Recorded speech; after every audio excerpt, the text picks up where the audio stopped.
Are you looking to move to Jackson, New Jersey, but you're not sure if it's the right place for you just yet? Well, good news for you. On today's video, we're covering the top 6 things you need to know before moving to Jackson. We're going to cover everything from the location, major roadways, school system, different housing options, and even an amusement park. But before we get started, if this is your first time to the channel, my name is Steve McCutcheon, and I'm a realtor with Berkshire Hathaway. On the Live in Central New Jersey channel, we cover everything related to the Central New Jersey real estate market. So if you want to be the first one to know what's going on in either Monmouth or Ocean County real estate, feel free to click the bell, hit the subscribe button. Let's get the show started. Coming in at point number 1, and that's going to be the location of Jackson Township. So as you can see from this photo popping up real quick, Jackson is quite a big town and is the northernmost point in Ocean County. Because of this, it borders with Freehold, Howell, Millstone, and Upper Freehold in Monmouth County. And then for Ocean County, it borders with towns like Toms River, Manchester, Plumstead, and Lakewood. There are a few different county roads that run throughout Jackson, New Jersey, but the main roadway that you're going to see is Route 195. This brings you from east to west throughout the entire central part of New Jersey, so basically from Belmar all the way out towards Trenton, and kind of gets you into that Pennsylvania area. So if you're looking to commute to Philadelphia, this is actually a pretty good location to be living in. You're only about an hour 15 away from getting into Philly. If you're looking for New York City, that's a little bit different of a story. Getting to New York is going to be a lot harder, unfortunately. So you have a couple different routes that you could take. First one would be driving over to Route 9, which is just outside of Jackson, and that goes north and south. There are a lot of lights on this road, though, unfortunately, and it's going to be a decent amount of traffic. The other two options are you go up to 195 and go west. That'll bring you out towards the New Jersey Turnpike, which is going to be a toll road. That brings you north and south. You can go onto 195 and go east. That brings you to the Garden State Parkway. Also a toll road, brings you north and south. They're going to bring you to the same location pretty much. But regardless of what any of those 3 routes that you do end up taking, you're looking at a minimum of 2.5-hour commute into New York City from Jackson. So if you're going to commute into Philadelphia, Jackson's a great spot to live. New York City, probably not for most people unless they don't mind the long commute hours. Head on over to point number 2, and that's going to be the demographics of Jackson Township. As I mentioned before, Jackson's a pretty big town. It's actually the biggest in Ocean County. It comes in at 100 square miles. The population has been steadily increasing over the last couple of decades, and it's estimated to be sitting around 60,000 residents as of this moment. Head on over. Right now, though, the median sales price for a home in Jackson, New Jersey is going to be $535,000. If you want to be smart about everything, you typically want to keep your monthly mortgage expenses under 30% of your total income. So in order to afford a $535,000 home comfortably, you would have to make roughly $137,000 in today's interest rate environments. Currently, as I'm making this video, the mortgage rates are sitting anywhere between about 6.5% to 7%. And in 2024, good news for buyers is that number is supposed to go down as well. So as that goes down, you're actually able to afford more of a home because your mortgage payments will come down as the interest rates do. Now, if those numbers do scare you a little bit, don't worry, Jackson does have a lot of cheaper options. We're going to cover that a little bit later in the video, but just kind of give you a little bit of heads up real quick. They have plenty of condos and townhome developments anywhere between $200,000 and $500,000. So there will be cheaper options as well, but we'll get to that a little bit later. Point number 3 is going to be the school system and education in Jackson Township. So according to niche.com, the Jackson Township Public School District is rated a B+, and being such a large town, there's obviously going to be quite a few different schools in it. There are 6 elementary, 2 middle, and 2 high schools. All of these schools combined house roughly 7,535 students. They have a 15-to-1 student-to-teacher ratio and have a graduation rate of 93%. Some of the more popular college destinations are going to be Rutgers, TCJ, which is the College of New Jersey, Rowan, and Stockton. All of these schools are located in just different parts of New Jersey. Heading over to point number 4, and that's going to be the different housing options in Jackson, New Jersey. I kind of alluded to it a little bit earlier in the video, but there is a good first-time home buyers market, so you don't have to necessarily go as high as that $535,000 mark that we mentioned earlier.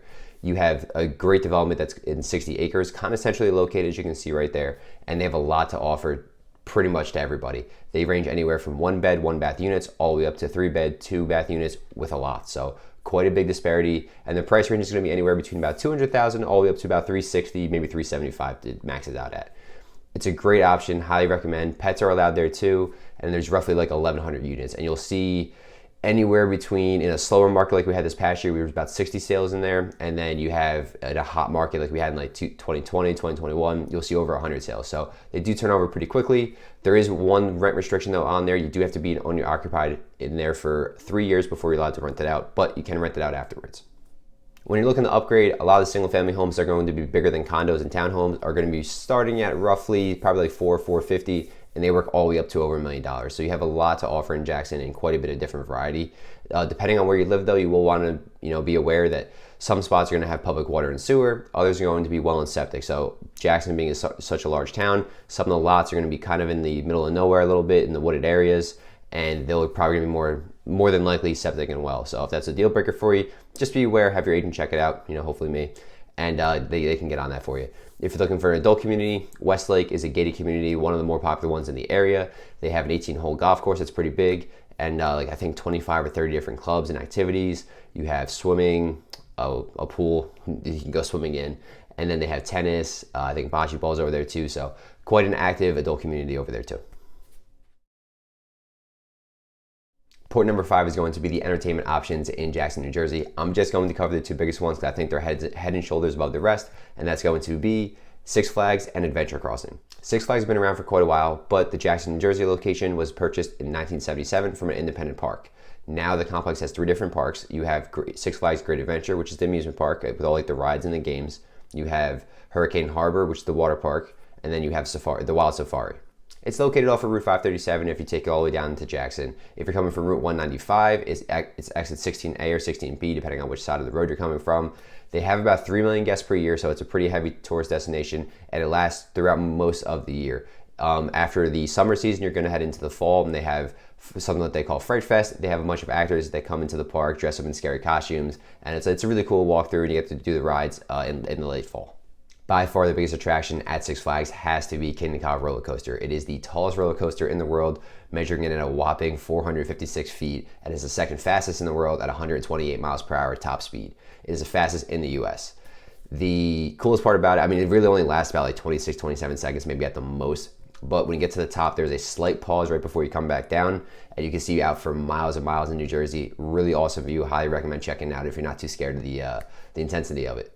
Heading into the second half of entertainment, that's going to be Adventure Crossing. It is actually adjacent from Six Flags, so they're both in the same location. It's a 300-acre site that focuses on entertainment and regional youth sports. It's being built in certain phases, so while this did open in 2023, it's not fully built out just yet. But what they have so far is actually really impressive as well. So they have a 44-bay, 2-level driving range that's indoor. They use tracer technology on the golf balls, so it's going to tell you the ball speed, the placement, all that kind of stuff on the shot. It's actually really cool. Very similar to Topgolf. Then you have axe throwing, an arcade. They even have which is kind of crazy, a virtual simulator. So it does roller coasters and flight simulation, which is something I've never even heard of for a entertainment place. So I thought that was pretty cool as well. On the youth sports sides this past year, I know they had a bunch of different tournaments, especially during the summer. Baseball is very big around here, so between Memorial Day weekend all the way up to Labor Day, that's a big travel tournament time, so they did baseball and softball for that. I'm sure they're going to be starting to work in soccer and other sports as the complex get built out a little bit more. Going into phase 3, they're working on getting a hotel, I think 200 plus apartments over there for 1 and 2 bed apartments. And they're doing office spaces, so you can lease out an office and want to be in the whole area. To me, it feels like they're trying to do something similar to the Disney Wide World of Sports complex, and then just kind of mimic it in general. So you have the theme parks with Six Flags Great Adventure over there. Then you're going to have this sports area for a bunch of kids, and just basically a big destination area, especially when you add in the hotels, overnight stays, that kind of stuff. So it's supposed to be really, really awesome. I haven't checked it out personally yet, but definitely want to get there very soon. Last but not least, point number 6 is going to be the different shopping and dining options in Jackson, New Jersey. So just kicking us off with the shopping option, the biggest one is going to be the Jackson Premium Outlets. This is going to be located also on Route 537, and it's only about 2 miles from the Adventure Crossing and Six Flags Great Adventure. So like I said, they're building up this really big area. The outlets have been around for a while. Everything else is a little newer, but they have everything pretty much in that one central location out west a little bit. The outlets have roughly about 70 stores there. You can find anything from the Nike and Under Armour outlets to J. Crew, Brooks Brothers, and even some jewelry stores. So really solid location if you want to go shopping. Then one of the better restaurants in the area is going to be The Edge in Jackson. It's located on 109 North County Line Road. They're open Wednesday to Sunday. They are closed Monday and Tuesday. The times, I want to say it's between 4 and 10, somewhere in that range, maybe 4:30, 10:30, something along those lines. So not open all day, typically just a dinner spot. It's an American style menu with maybe some subtle Latin and Asian influences on it as well. Handcrafted cocktails, a little pricey, but definitely recommend checking out. Very delicious. Really appreciate you guys sticking around to the end of the video. Hope you enjoyed it and got some value out of what you want to know about Jackson, New Jersey. If you're looking to move to Jackson, feel free to reach out to me. All my contact information is down below in the comments and the description. Whether you're 1 month, 3 months, 6 months, or even a year out, doesn't matter to me. Let's just get you on the right path towards your real estate goals.